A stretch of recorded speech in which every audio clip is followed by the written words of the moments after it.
Hello and welcome to Long Beach Lens. I'm your host, Derek J. Simpson, Executive Director of the Long Beach Community Action Partnership.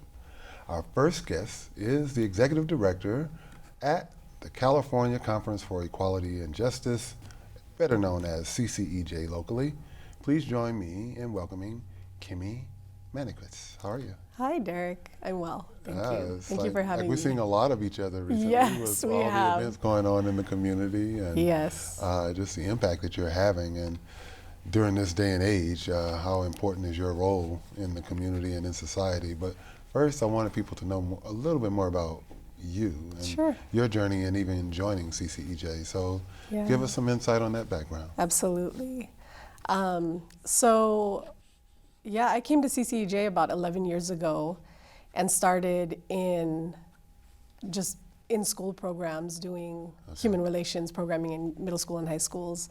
But my academic background is in ethnic studies and Asian American studies. So I did my undergrad in UC Irvine, went to San Francisco State for Asian American studies in graduate school, and really felt like, impacted by finding a field that really spoke to, I think, my experience as a woman of color, to my family's experience of being immigrants from the Philippines, and decided that, this was something that I wanted to pursue as a career. So I tried to align my career goals with that academic background.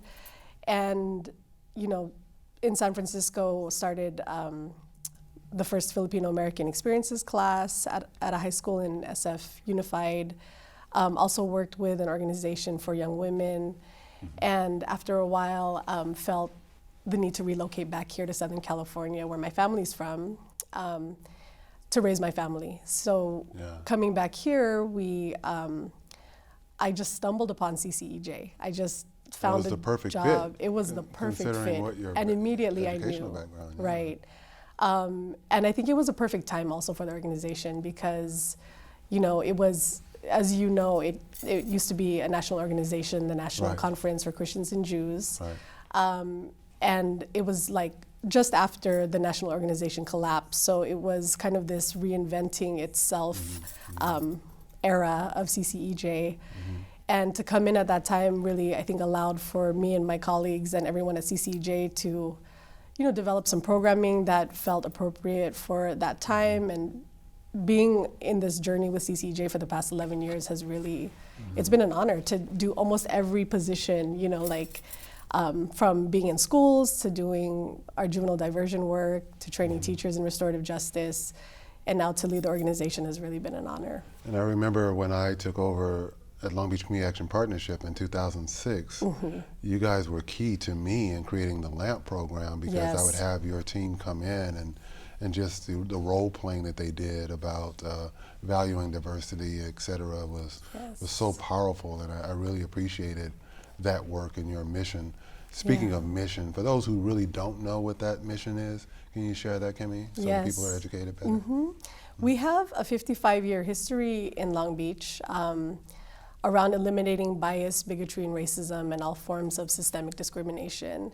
And we really attempt to provide real unity, opportunities for real unity, inclusion, and justice for community members and then also organizations as well.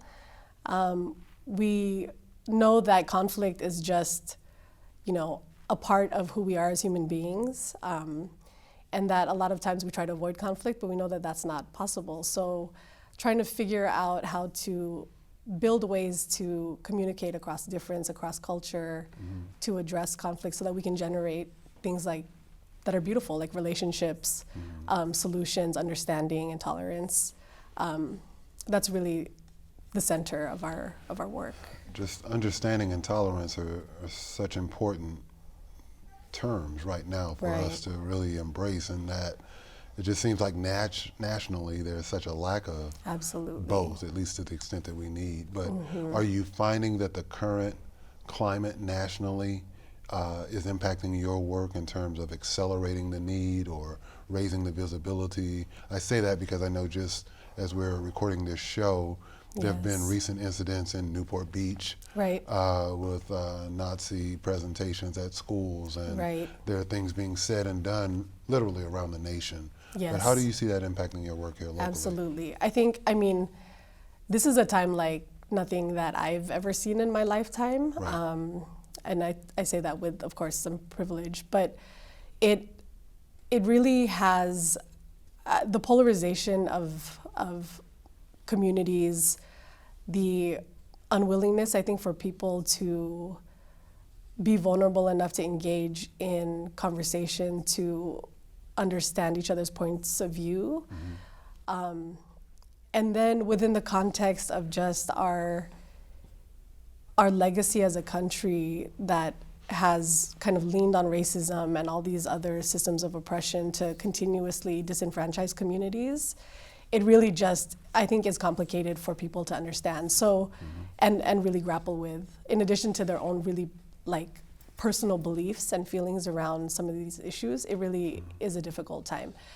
But I think what I've seen, while we've seen the surfacing of things like what happened in Newport Beach,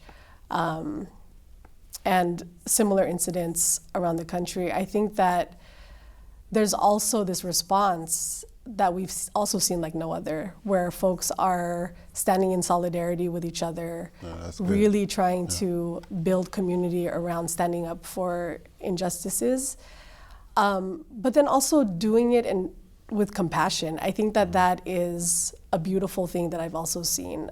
Rather than, I think the beauty of seeing, conflict happen is that you're able to also see the ways that we respond with compassion and love and empathy. And I think especially for young people who mess up, I'm curious to know like what were those motivations that contributed to why they, would do something like that, and how can we as adults kind of support them in their growth, to learn from this instead of, sending them away or, So real quickly then, before we run out of such precious time with you, the crew has put together a few pictures about your various programs that you have, and as we're talking, I want them to go ahead and bring up a few of those, because you're doing a lot of work in the schools. And on this particular photo, what are we looking at here? Which one of your programs are we looking at? So this is actually a games and activities training that we do with educators.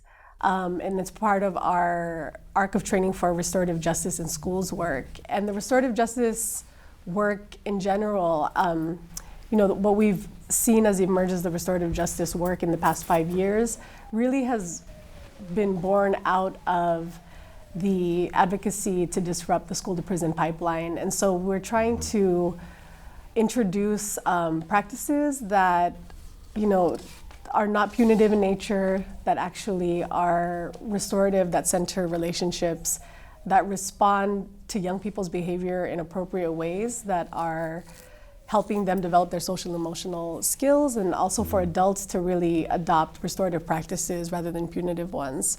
Because we're seeing the more punishment that we use with young folks, the more likely they are to engage in things like suspension, expulsion, and then also potentially with the criminal justice system. So we're really trying to find alternatives to those. Okay.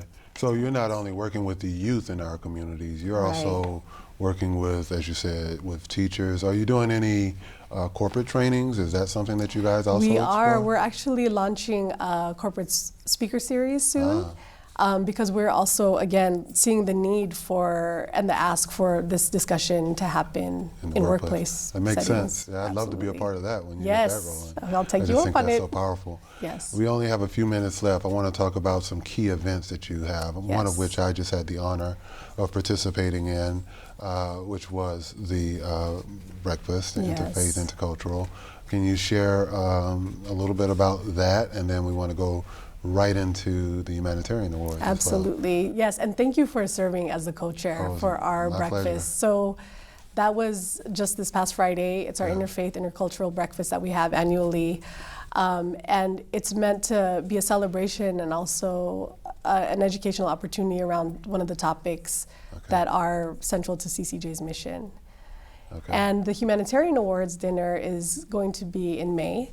And that's also our opportunity to celebrate local leaders who are really generous with their time, with the ways that they are, offering community service and supporting community. Right. So. And this year you have, for the breakfast, we had Christian Picciolini, yes, who was an amazing story about just his time as a skinhead and then coming out. And the thing that stood out in my mind when he did his presentation was, he said he was in an alleyway smoking a joint. Being a kid, it had been bullied a lot at 14, and a guy pulled up with boots on and a skinhead and said, "Hey kid, you should come with us," basically, because you're doing what others would like to see you do to fail. And he said, had it been a basketball coach or a soccer coach, I probably would have went with them, as opposed to that guy. And it just goes to show you how when kids are feeling lost, they need something to feel a part of. And hopefully it's a positive that they are drawn to rather than a negative, which took him on a 10-year journey that ended up hurting a lot of people as well as his own family. Now, when you talk about the humanitarian awards, which I was also honored to receive from you guys, I guess I'm like part of the family now. You are part of the family. This has been a long time. It was such a powerful event, and I know that you have great leaders in our community that have gone through that as well. So thank you for what you do to elevate the visibility, and we have some of the pictures of those who are going to be recognized this year.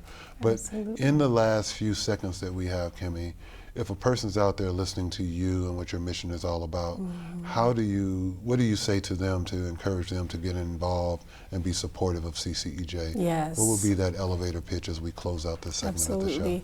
We are always inviting everyone to engage in our work. So we have opportunities for volunteers, we have training opportunities, so it's always, you can never go wrong with getting training for in some of the work that we do. So we invite folks to go through our trainings. It's on our website. We have trainings throughout the year. But I think also with Christian's message, the invitation to ask people to show compassion to another person that you feel might be least deserving of your compassion is something that you can do every day.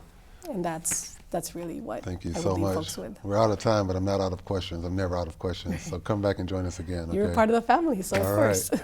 We're going to take a short break, and when we come back, we will be joined by Tasha Hunter from Uptown Business District. Stay tuned for more of Long Beach Lens.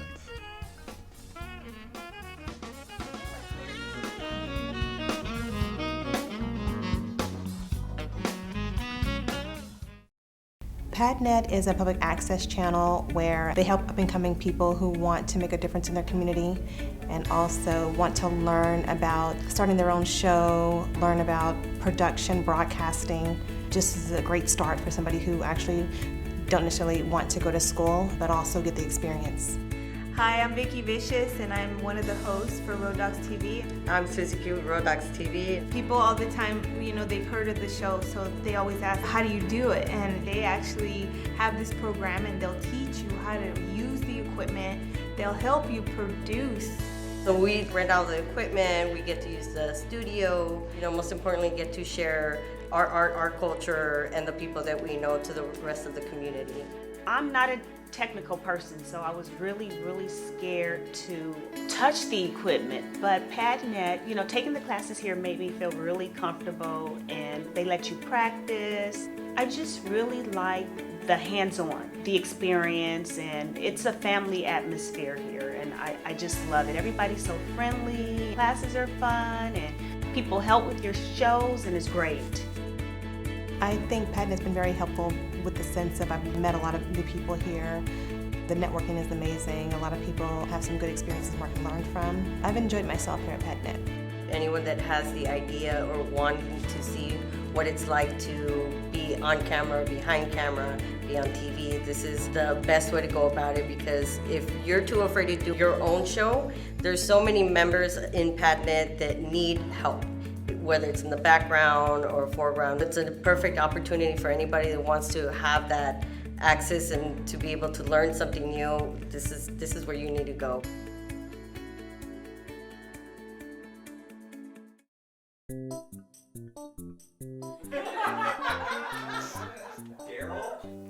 One side's big.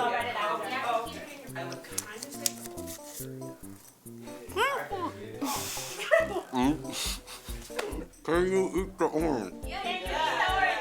You always want to. One more time. There's a snake in my boot. Marriage!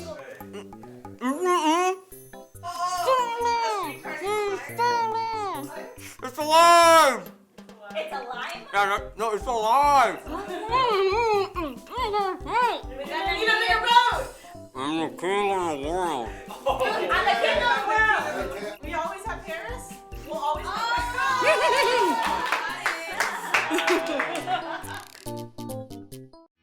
Hey, this is Lamp Alumni. And you're watching Padnet TV. Hey!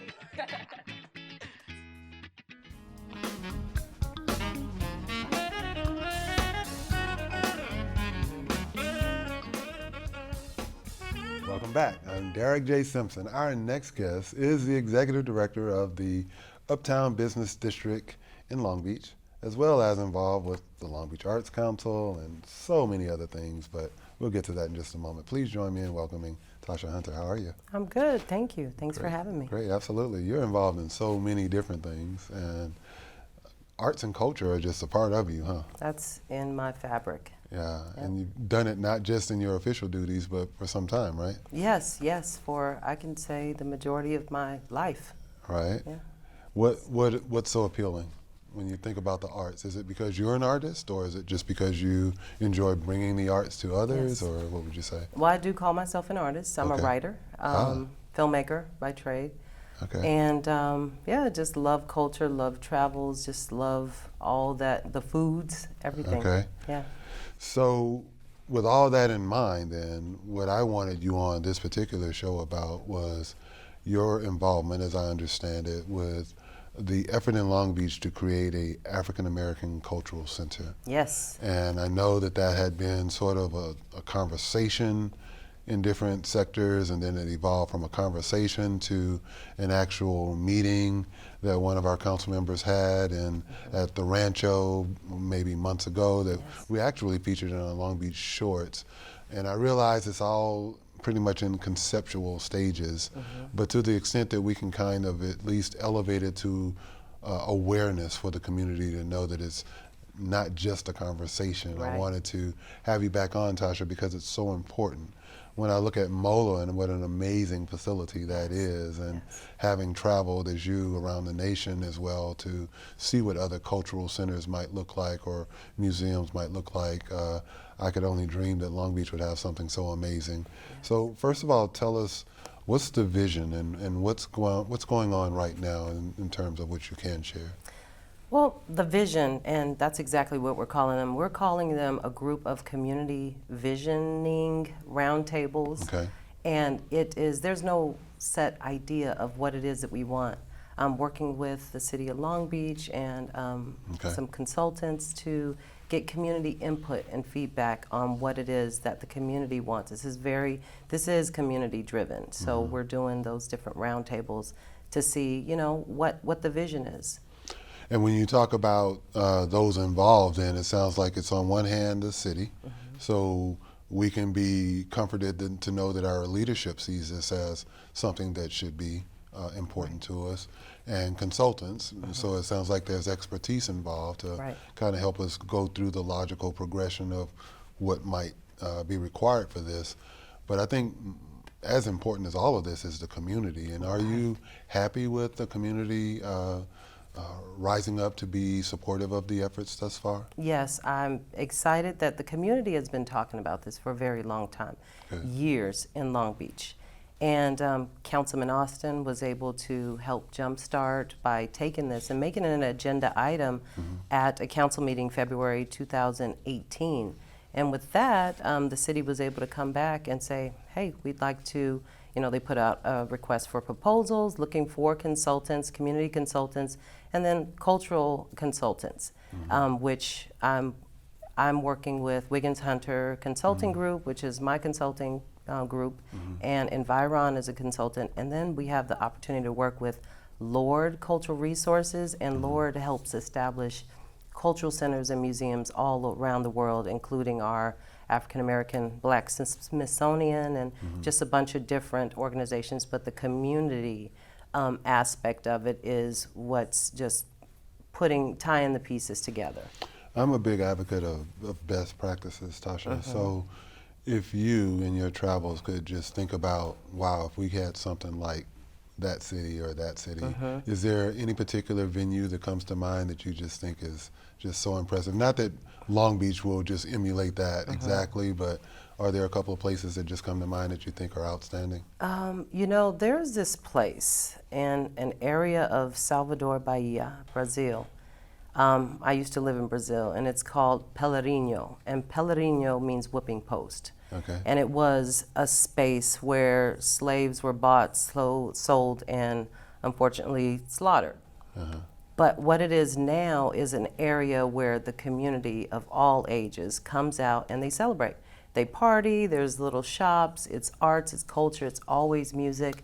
Some of the famous bands have their open rehearsals for the community. They travel the world, but in that community, it's free for all of the people to come and see. So it's not one dedicated space, but it represents something where it brings the people together to unify people of all cultures, the Brazilians, travelers, just everyone. So I like that aspect of it, and though we don't know what this will be, that's something that just resonates in just all of me. So a common space to celebrate humanity, regardless of whatever socioeconomic status or wherever you look. It just happens to be that the African American culture is a center post of it all. Right.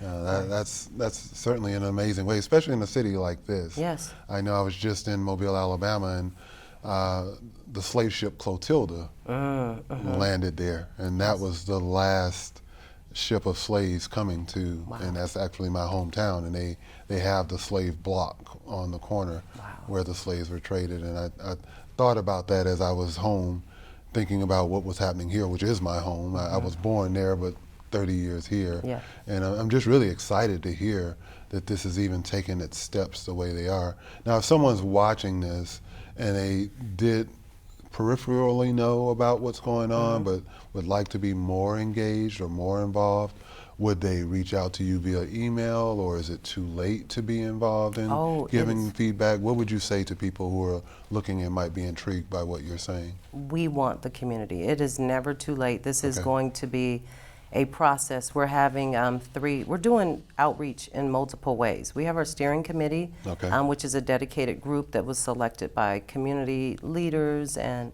others to help steer the process. But we're having roundtables, and we just had our first roundtable right here, so thank you for hosting us. Absolutely. Didn't know how many people would show up, and we had a full house, so that's exciting. That is exciting. Yes. Our next roundtable, what we would love for people to come out to, is going to be April the 4th over at Christ Second Baptist, 1471 Martin Luther King Avenue. You got that down. Over in Central. So I'm very fortunate and thankful that Dr. Lance Robert and Pastor Pleasant was able to open that space up for us.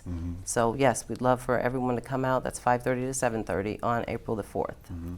Now I would imagine as people have their vision, it can be grandiose in some regards, and I guess it could be as diverse as the person who's speaking at the time in terms of what they want. But the common denominator, I would imagine as well, is the funding that's going to take to get this involved. So would it be a combination? I realize it's not all in stone now, but would you imagine that it would be a person like me who has $1, or a person like the person outside the door who might have $10 or $10 million? Is it going to be sort of that kind of campaign you envision, or is all of that still in the mix? It's in the process. It'll depend upon the community. If the community wants a space, a performance space, and these are some of the things that have come out of our meetings, a performance space or a space for classes, everything will depend upon that. And at the end of it all, our other consulting group, whose business is setting up different museums and cultural centers, will say it'll take this amount of money based upon the visions of the community. Gotcha. Yeah. So it just starts one brick at a time, huh? One brick at a time, but I know it's going to take money. Pulling them together. Mm-hmm. And it's important to say that this is not a city cultural center. City is helping to incubate the whole entire process. They are the ones who have been the catalyst behind seeing what the vision is. Is there a proposed timeline, Tasha, on this right now as to how long this will be, or? Well, we don't have a timeline. As far as the round tables, we're doing round tables, we're doing focus groups, and we're going to be doing one-on-one interviews and steering committees. So that process is going to go on for the next few months. Final report will be delivered in about July, and it'll be done when we're ribbon cutting. Okay. Now, is there a website or social media or anything that people can go to, even if they can't make a meeting, but they can at least tap in to be updated? Right. So thankfully, the City of Long Beach has set up a special page through Innovation. So people can go to longbeach.gov, and in the search, type in African American, or as soon as you put in African, you'll see the very first one. It's African American Cultural Center, which has all of the dates and photos. There's a video up, so that's where they can go. And the social media, once that's established, will be linked through the city's website. Great, great. Well, I'd love to have us stay in touch to update the community and get the word out as it relates to what's going on. It's also great to hear the city is so supportive in making this happen, because nothing of this magnitude could happen without them. In a minute that we have left, is there any closing thought that I didn't touch on that you would really like people watching to know and understand? Right. Well, I have to say that it's wonderful living in a city that recognizes the cultures. We're African Americans, black folks are 13% of the population here in Long Beach, and working with our deputy city manager, Kevin Jackson, is amazing. And his team, there's 3 members of the city that's involved in this. Tracy Kalunga, very involved, as well as management intern, Alvin Tang. So working with them is great to help bring out the rich cultures that we have here as African Americans. I have to say that we're also creating an asset inventory. We do realize that there's already a lot of culture here, African American culture here, so we're coming up with a list as well. Great. Yes. Out of time, but again, not out of questions. Thank you so much, Tasha, for joining us. I'd like to thank our guests, Kimmy, Maniquis, and Tasha Hunter, for joining us on today's show. Please be sure to follow PatNet TV on Facebook, Twitter, and Instagram for the latest updates. We also welcome your comments and thoughts regarding this show as we strive to make Long Beach Lens a favorite source of local news, information, and entertainment. This show has been brought to you with support from the Long Beach Community Action Partnership. Thank you for watching Long Beach Lens.